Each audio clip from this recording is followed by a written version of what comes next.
or their outrage. It was Malcolm who claimed the imagination of young black men, as no one had since Frederick Douglass had called them to fight in the Civil War. The segregation signs have been taken down now. They can be bought at flea markets as collectibles from a distant era. The pictures of black students being escorted to school by armed soldiers can be found only in history books. But the memories of the 60s and of Malcolm X remain.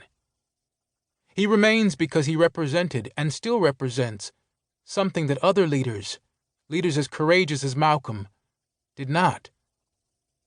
These leaders, black and white, men and women willing to risk their lives in the search for justice for all people, represented a courage that was right for the time.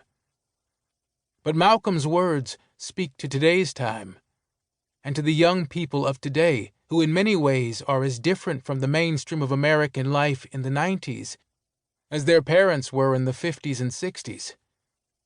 The reasons might be different, but the disillusionment is the same. Malcolm scared America.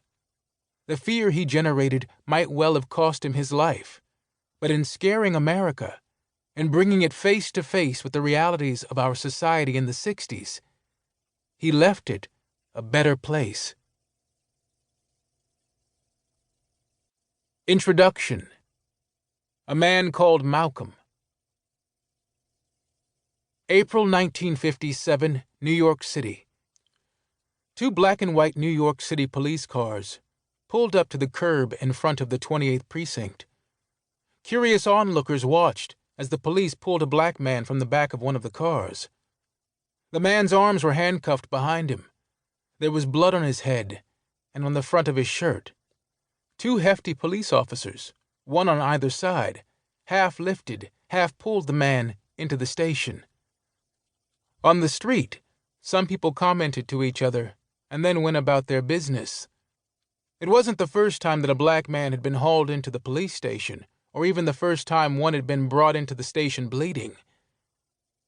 123rd Street is in the center of Harlem.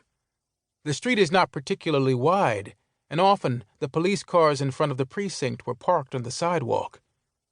Red and brown buildings along the street, which had seemed almost colorless during the long winter months, were coming alive in the early spring weather. Already there were signs of the coming summer. On the fire escapes overlooking the street were flower boxes, an occasional mop put out to dry, and sometimes a small child playing under the watchful eye of a grandparent. In the windows, the serious watchers, the women who brought special pillows to the windows on which to rest their elbows, didn't spend much time on precinct activity.